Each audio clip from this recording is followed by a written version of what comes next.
Welcome back. We're at an impasse here. Should we ask Mr. McGilder to testify? Or not? If we leave well alone, it's like the case is going to go nowhere, so we need to demand his testimony. It's that simple. Yes, we need to hear what he has to say in order to find out the truth. The defense would like to call Mr. McGilded to the stand.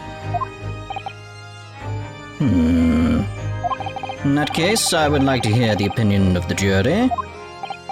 Yes, I need a little time to consider this. If you ask me, I think we should hear what Mr. McGilded has to say. Get the man out here, I say. It would be utterly illogical not to hear his testimony. When something needs doing, get it done. That's how I run things at the Guild. Hearing what the patron of my favorite little park has to say? Oh yes, that would be lovely. You changed your tune. Yes, the jury says the man must be heard. Very well. The court will hear the defendant's testimony. Bailiff, show the defendant to the stand at once. Oh dear. Now, maybe what actually happened that night will finally become clear. Maybe. Let proceedings be resumed. Mr. McGilded, have you been listening to the discourse of the day? To be sure I have, my lord. There are now two matters of which the court desires to hear from you. The first is whether or not there was a third party with you in the omnibus cabin, as proposed by the defense. The second is that if such a person was indeed present, why did you conceal that fact from the police? Begad, no! 'Tis not in my nature to hide anything at all. Just answer the question, please. The truth of the matter is, I've been desperate about this all along. Do I tell yous all, or keep my mouth shut? Well, as what, Mr. McGilded? The fine fellow representing me is absolutely right. In the carriage on the night, with myself and the other man, there was another passenger. It's like I'm completely avoiding doing a stereotypical accent here, because it's like I will not do it justice, and it will be very, very, probably bordering on racist, and I'm just not going there, so, you know. It's true. Aye, and 'twas me who helped the little urchin get away after it all happened. Oh. You... What? Yes, very much like... What? No, Magnus McGilded, that convenient excuse can't save you now. I'm truly sorry, so I am, Lord Van Zykes.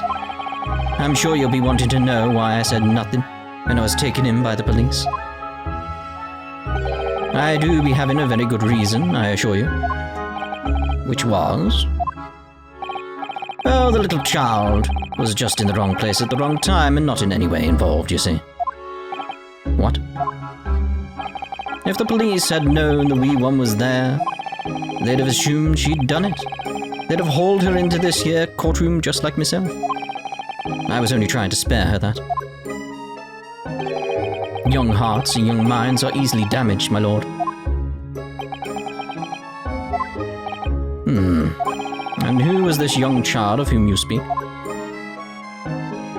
That I don't know. You don't know?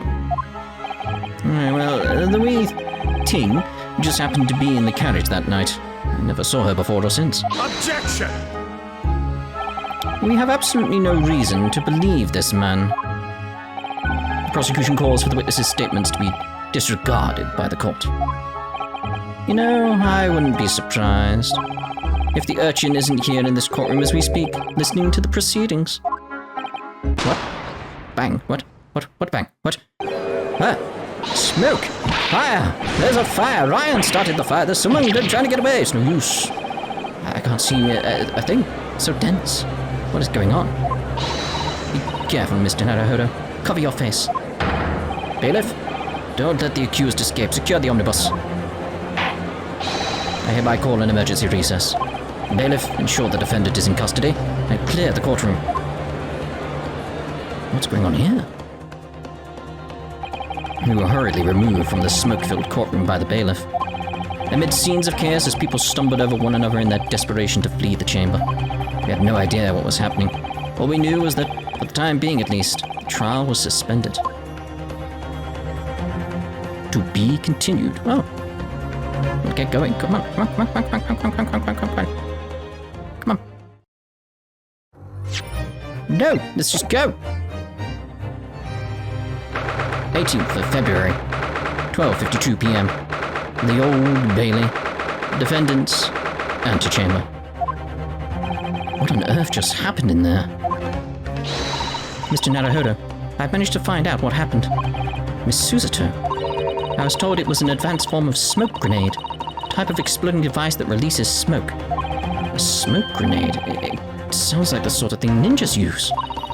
They're just making sure everything is safe now. I think the trial will start again before long. But who would have done something like that? The police managed to catch someone who was trying to flee the courtroom, apparently.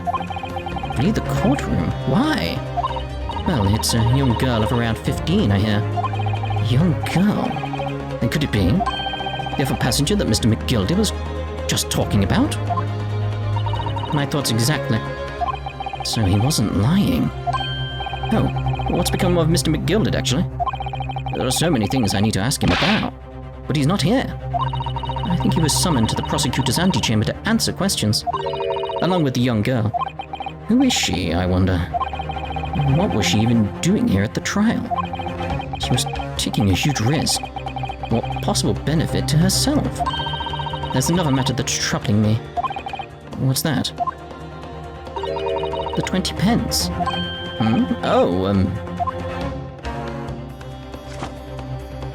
According to the coachman, Mr. Beppo. Yes. He took 4 passengers that night at a fare of 5 pence each. That comes to a total of 20 pence exactly. But now it seems there are in fact 5 passengers, which means the figures don't seem to add up again. She's right. That is strange.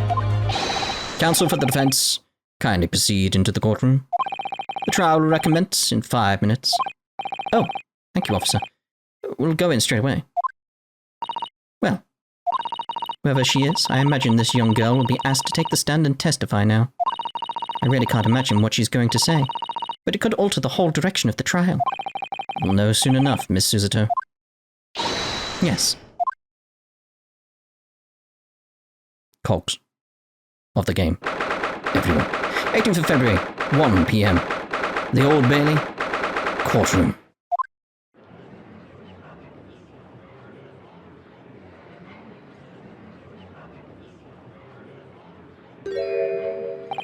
There's the young girl next to Mr. McGildy. Look. She must have been the one who caused the disturbance before. Well, after that rather eventful recess, the court will now resume the trial of Mr. Magnus McGildy. Now then, Lord Van Zykes. My lord. I believe you have established the cause of the smoke which veiled proceedings earlier. It seems to have been an advanced form of smoke grenade, the sort typically employed by the army. Good gracious. The army? What in the devil's name? It was an elaborate attempt by a young girl to cloak her escape from the public gallery, but she was caught, and now occupies the stand. Your name, girl? Are you responsible for the smoke grenade which induced such pandemonium here in my courtroom? What is the meaning of this deplorable behavior? If I may, my lord. Yes, Mr. McGildy? I think perhaps I ought to explain here. Why is it that this wee lass was here in the first place, and why she tried to bolt like that? It's all tied up with the events of that night, so it is. Very well, Mr. McGildy, give your testimony. You'll explain to the court exactly how this young woman is involved in this case. Just what did happen that night? It's Not like a defense lawyer needs that information or anything. Would help. The young girl. On the night in question, I took the back seat in the omnibus and promptly nodded off. Then, begorra, apparently. A loud thud and a wee scream woke me up with a fair start. There was a fella collapsed on the floor at my feet, so I sat him up on the seat across from me. And then I turned to find out where that scream had come from, and bless my soul, what did I find? There was a child in there, all curled up in a ball, hiding her wee self away. I don't find any contradiction there, because how would I? I remained somewhat baffled, I confess, but from what I gather on the night in question, this young girl was indeed riding in the omnibus, is that correct? It is exactly as the defense counsel said. This lass was the fifth passenger, my lord. Oh, my. Very well. The defense may now cross-examine the witnesses. Are you ready, counsel? Yes, my lord.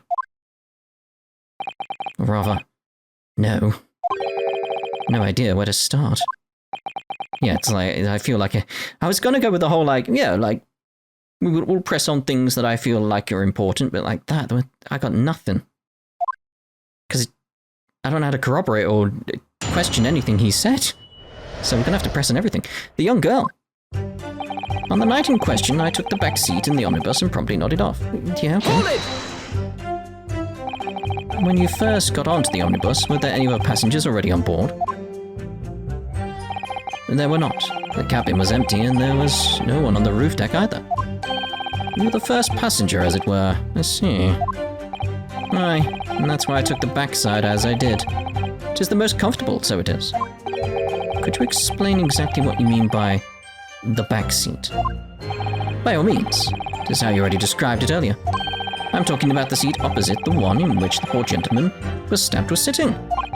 Like I said, 'tis the most comfortable and where I feel most at ease. And of course, I enjoy gazing through the skylight from time to time as well.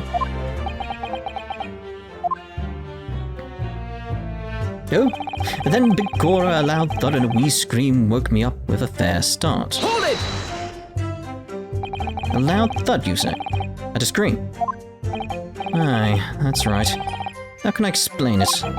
Just like the sound of someone falling to the ground. That sort of noise. So you think it was the sound of Mr. Mason falling to the floor having been stabbed? Well, now, you'll remember I was asleep at the time, so I wouldn't like to say. And when the sound woke me, and I opened my eyes, there wasn't a soul to be seen in the carriage but the fella on the floor. You didn't see anyone. At the same moment, you did hear a scream. Ah, from the seats above you on the roof deck, I presume. Not above me, no, my lord. It was from inside the cabin. But I wasn't altogether thinking about the scream.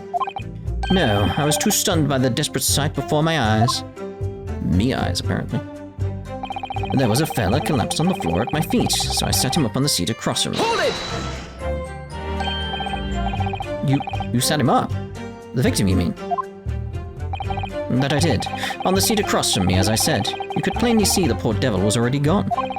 And you wouldn't leave a dead man just lying on the floor now, would you?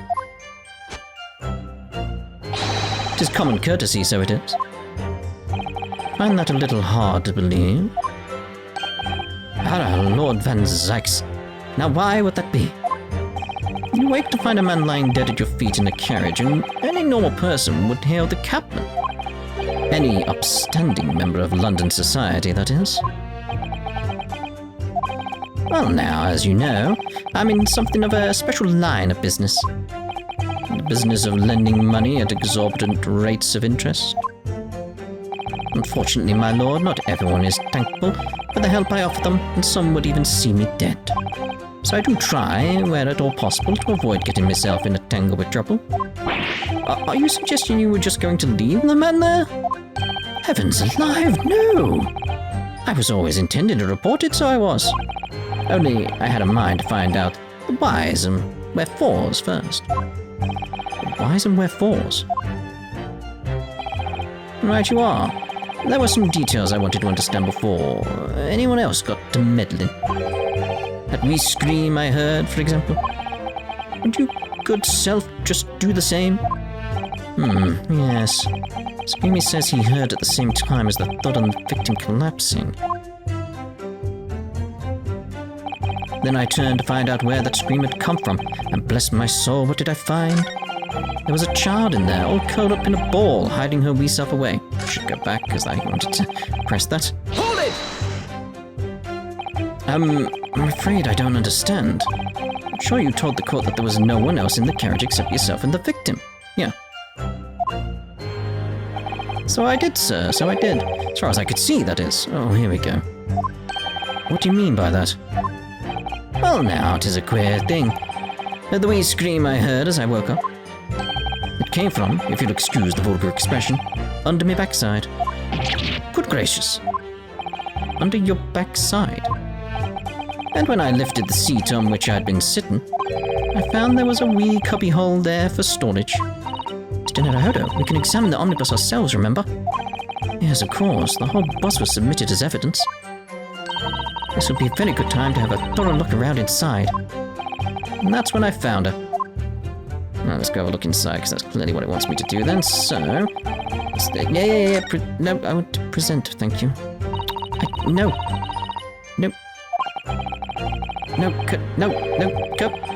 come on, I don't want this bit. It's like I hadn't finished doing the thing. No, blah, blah, blah, blah, blah. Come on. Learn from the old facts we can. I hadn't finished. I arrived in London this morning. I didn't see my day planning out like this. Yes, Mr. Naruhodo, no grumbling, even in your head. How did you know? Yes, how did she? Right. I want to look at the cabin, thank you very much. Because you said there was a cubby hole. Well, let's open the door and go inside, shall we? The scene of a murder. It's horrible. A murder. Okay, so it's this side, he said. Oh yes, there's a handle. The seat looks reasonably soft, but it's actually rather hard when you sit on it. And only just wide enough for two gentlemen to sit side by side, really. Of course, an English gentlewoman would be dressed in such finery. It would be quite impossible for her to climb up to the roof deck, so she would have to be seated in there. Well, that explains the looking up the skirts thing. A woman in a kimono would have the same problem. Women's clothes are very impractical, aren't they? So, handle. I did not spot the handle before. The seat has a handle, it seems. Alright. This is a storage compartment, but there's nothing in here. It's totally empty. Something doesn't seem right here, but I can't put my finger on what it is. Okay. There's not one on the opposite side. That's probably why I didn't think about it. Alright. Examined it. So let's now go to the fifth bit. Because we need to press on that. There's a wee child in there, all curled up in a ball, hiding her wee self away. Okay. Hold it! You say she was hiding herself? Aye, that's right. It was hard to see in the dim damp light? The damp light. The lamplight, but she was all curled up in a wee ball. When our eyes met, well, my heart nearly stopped beating in my chest. Really overreacting this. And overacting. Still and all, I pulled her out from under there and sat her on the seat opposite so I could have a wee chinwag with her. The seat opposite, that's when they would have seen her. That's right, just next to the dead gentleman there. You sat this young girl next to a corpse, sir? Well, as I'm sure I mentioned, a gentleman in my position can all too often find themselves in mortal danger. So, I needed to find out just who this urchin was, you see? And while I was in the middle of talking with her, I heard another scream, a fella's voice this time. Presumably that scream was Mr. First, who was sitting on the roof deck seats. Right you are again, I would say, sir. Looking down through the skylight, he must have seen this young girl and the gentleman with the knife in his belly. In other words, the previous witnesses did not, in fact, see you at all, Mr. McGilded. What they believed to be yourself and the victim was in fact this girl and the late Mr. Mason? Aye, my lord. I was, as I think everyone understands now, sat at the back of the carriage out of sight.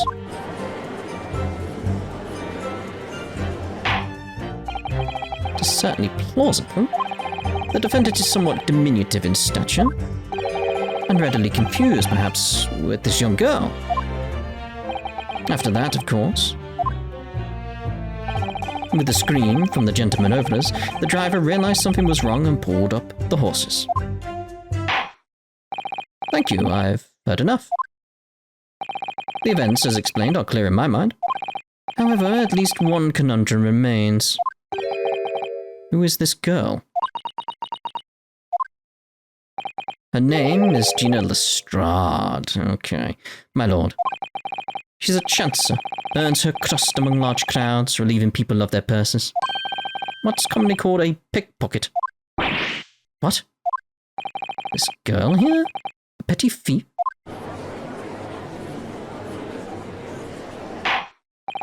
Order, order!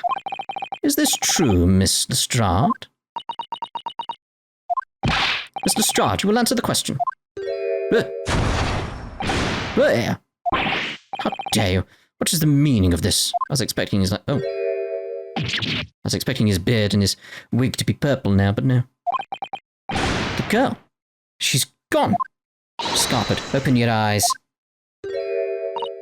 I'm over here. Good gracious, how? What was the point in that little sidestep? I know what you lot are thinking. Grown-ups are all the same. It is this dirty little dipper, you'll say, slipped up and got caught on the job. She got herself backed into a corner, so she knifed the gent. Alright. Go on, that's what's in your heads, innit? No, not at all. This is a court of law. I'm here to determine the truth, not cast... Green.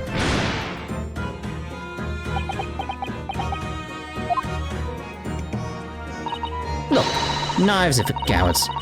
Only thugs use weapons like that. All I need for what I do is these fingers. Terrible accent I'm doing. I'm a professional, alright? Maybe not in your eyes, but I got pride in what I do. Like, you hear it occasionally, I get it right, but the rest of the time, nope. Let me guess, you don't count smoke guns among weapons for thugs. Oh, this? Yeah, this was in a bag I lifted the other day, down where they keep the four-wheel drags. It's nice, isn't it? I like the pink vest. Do not wave that thing in my direction again. That's Holmes's, isn't it? Uh-oh. He's off to the drink again. So, you admit that you were riding the omnibus on the night in question?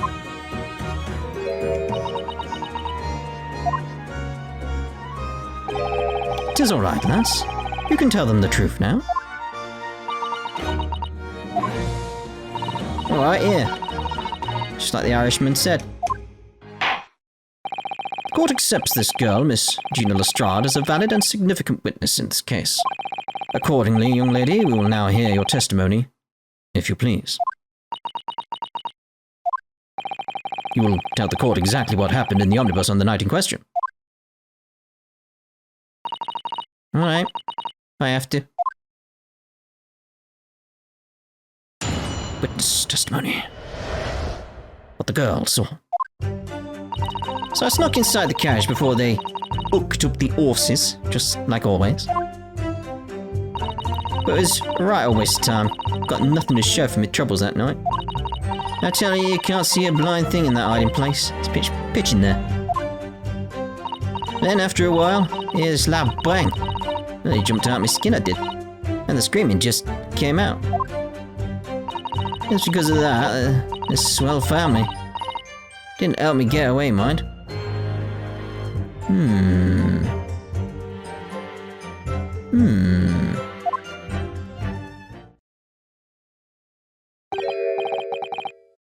Yes, he let you go. I fail to understand why you would let this street urchin go, Mr. McGilded. Oh, 'tis simplicity itself, my lord. You see, she couldn't possibly have killed the other passenger. I knew that for a fact. How? As I am sure I said before, sir.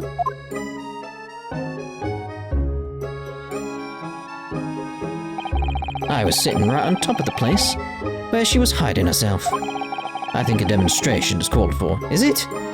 Really? This is where I was sat that night. And the cubbyhole of which you have spoken is underneath this seat, I presume.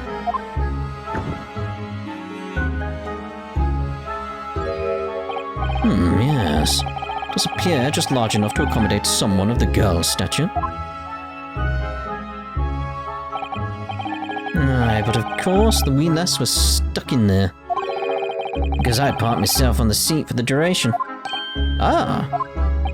So you see, that's why I let the lass bolt.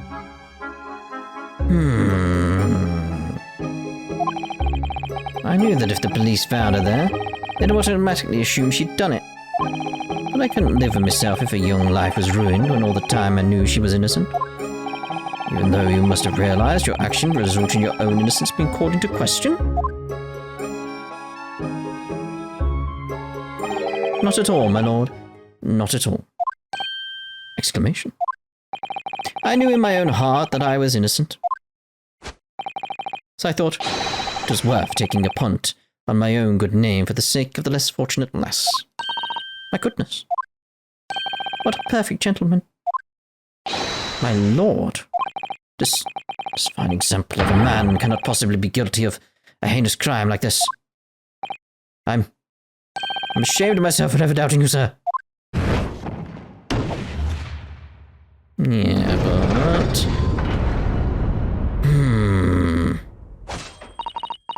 With calm, calculated reasoning, one arrives clearly at the truth every time.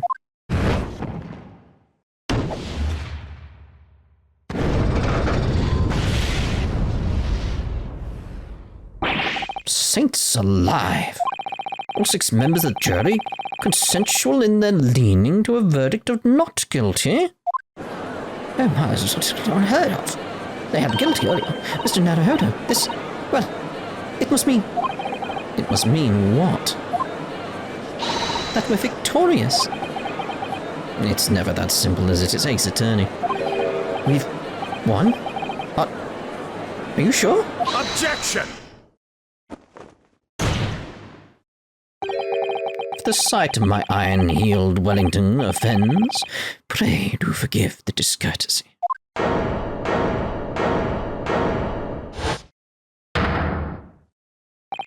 This really is a consummate example of the one monumental flaw in British judicial practices. Where evidence and reasoning should be paramount, emotion rules the day. Emotion. The witness's last statement gives us a clear insight into his true nature. What do you mean, his true nature? Do you really think Scotland Yard would have made such a glaring omission? After the incident, the omnibus was comprehensively searched by officers of the police. Obviously, the interior of this cubbyhole, as the witness put it, was included in their investigation. The compartment under the posterior seat was full of the coachman's belongings. It is noted in black and white here in the police report. Good lord. The evidence has been tampered with. In order to corroborate Mr. McGill's story, someone has unlawfully removed everything from under the seat. What? No, Miles. He fell over again.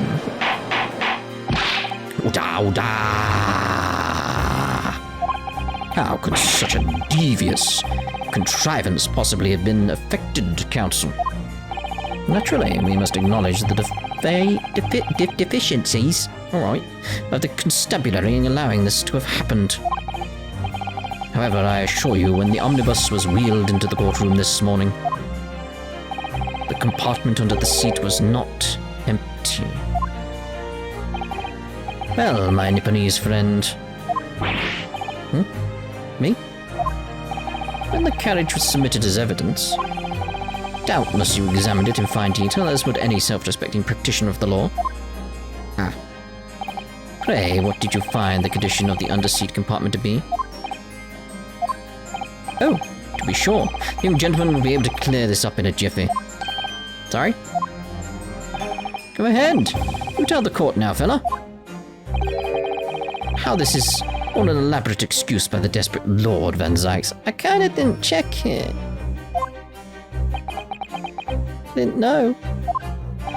Well, counsel, do you have something to say on this matter? Crap. How am I supposed to answer? What can I say about the state of that little compartment of the seat in the omnibus?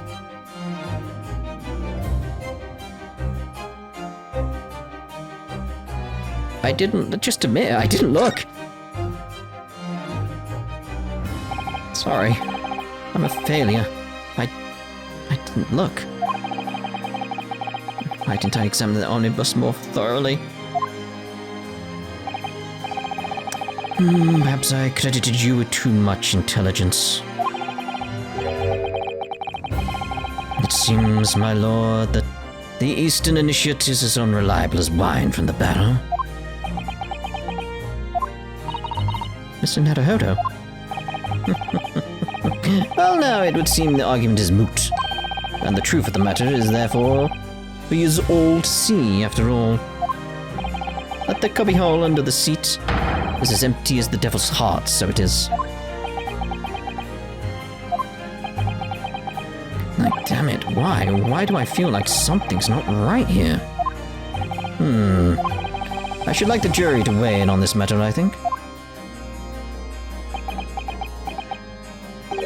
The compartment is designed to house equipment used to maintain the smooth running of the carriage.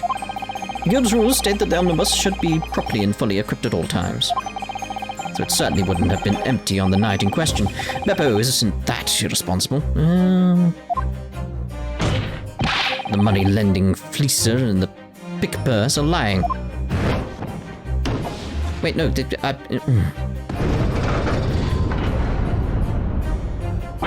Duh.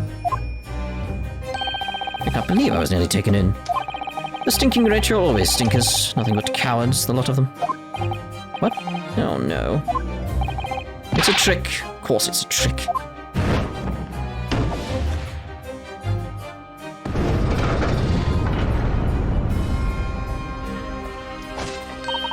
Quite so.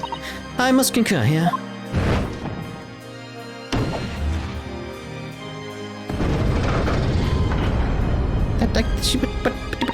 With calm, calculated reasoning, one arrives clearly at the truth every time. You keep jumping. Yes, but every time a different truth, it seems. Yeah.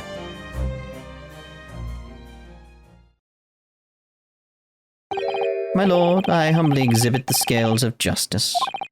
Clearly a verdict of not guilty at this time would be wholly inappropriate. Thank you, counsel. But before we proceed any further, there is the matter of the outstanding cross-examination. Counsel for the defense, begin your questioning of the witness, please. Yes, my lord. What just happened? The whole balance of the trial just shifted almost beyond recognition. The Reaper of the Bailey is at work, it would seem.